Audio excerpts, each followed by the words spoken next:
Hey dear students, I welcome you all to your today's class of English. I hope you're all doing well and not compromising with your studies in the break that has been accorded to you. As per the instructions of the district administration, as well as a brief hiatus, a brief interruption that has taken place recently, we have decided to conduct online classes in order to ensure that the academic session is well on track. So without any further ado, let's begin with our today's session. As you already know that we were about to wrap up, we were about to complete the last chapter given in our supplementary reader, and the title of the chapter is Ancient Education System of India. It is a highly informative chapter that highlights the kind of education system that was in existence in our ancient times. As you already know that we have completed a majority of the portion of this chapter, so let's dive straight into the concluding portion of this chapter and figure out what exactly it has to offer to the readers. As you can see on the slide itself, we will begin from this heading, that is Continuation of Indian Education System. In the initial portions of this chapter, we have already got familiar with the kind of education system that existed in the history of our nation.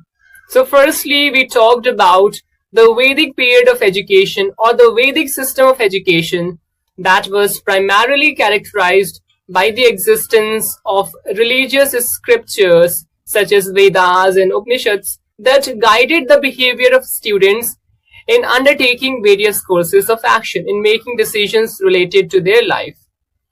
Then we got familiar with the Buddhist system of education, in which people had to maintain a completely different kind of lifestyle. They were completely secluded. They were separated from materialistic lifestyle.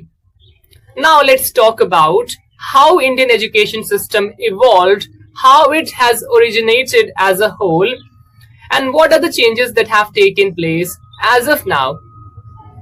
The Indian education system continued in the form of ashrams, in temples, and as indigenous schools.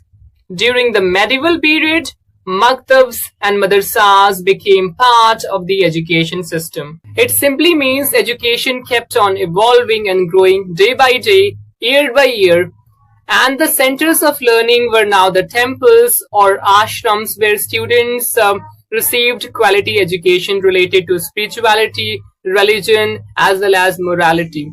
So different elements and dimensions of education were kept into consideration, but the system of education, it kept on continuing. And right now we come across a new word here, that is indigenous. So indigenous is a word that refers to something which is found in a local area, in the native place itself. Something that is related to the local area, to the native place itself, is termed as indigenous. So there was the concept of indigenous schools, in which the subject matters, the academic disciplines, were related to the culture and tradition of that entire region, that entire area itself. And then came the concept of Islamic system of education, or Islamic period of education, in which the centers of learning used to be maktabs and madrasas. The technical difference between maktabs and madrasas was that in maktabs, the entire focus was to ensure that students were able to read and write properly. And in madrasas, the entire emphasis, the entire focus was to provide advanced level knowledge of religious textbooks, scriptures to the students. Moving ahead, it is written, during the pre-colonial period, indigenous education flourished in India. This was an extension of the formal system that had taken roots earlier. Now the concept of indigenous education, which means education related to the culture and tradition of one particular area, it got popular during the pre-colonial period, which means before the regime, before the rule of the British. And this was basically an advanced version of the formal system of education that was already in existence. Now, moving ahead, we come to know Tols in Bengal, Pathshalas in Western India, Chatuspuris in Bihar, and similar schools existed in other parts of India.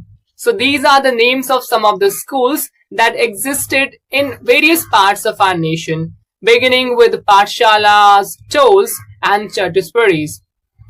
Local resources via donations supported education.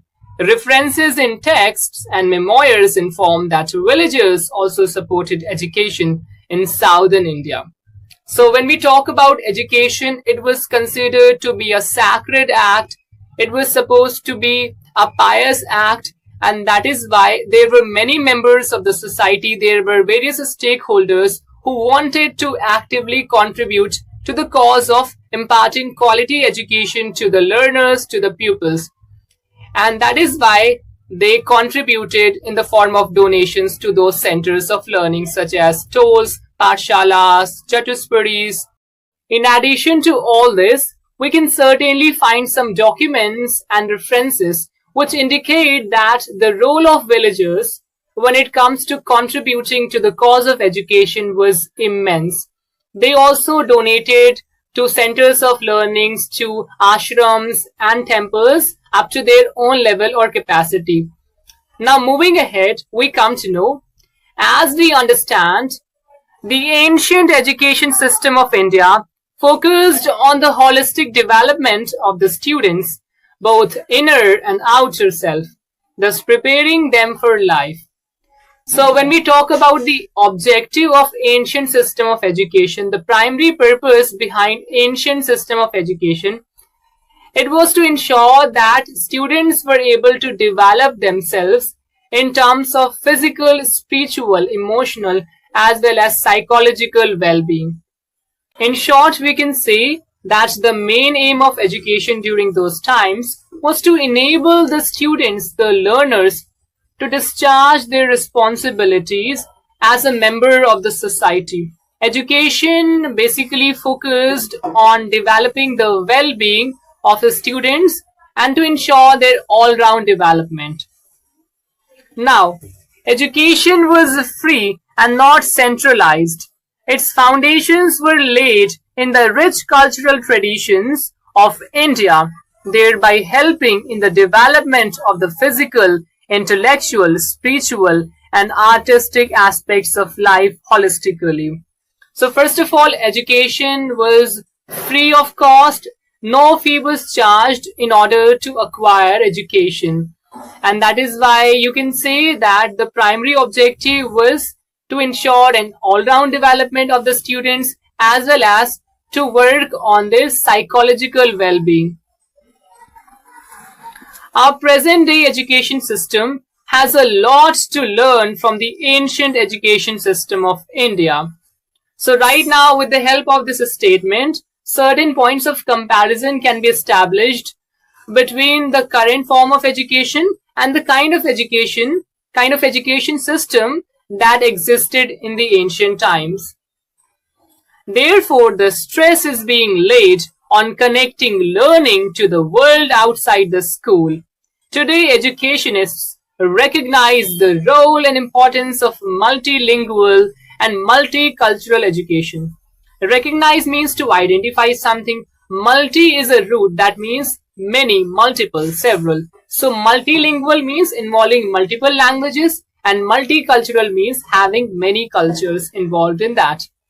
So thereby connecting the ancient and the traditional knowledge with the contemporary learning.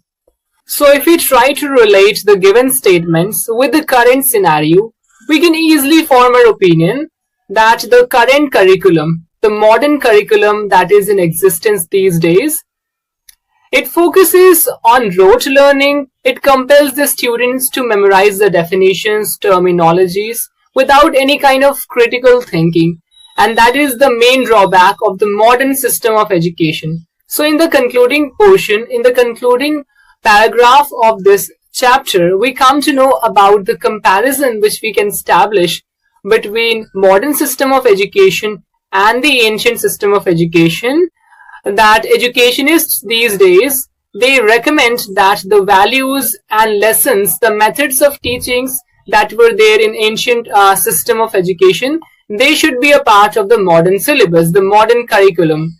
Because these days students simply cram the definitions, they memorize the concepts without any kind of creative or critical thinking. And that is the main drawback or loophole of the modern system of education, which needs to be worked on.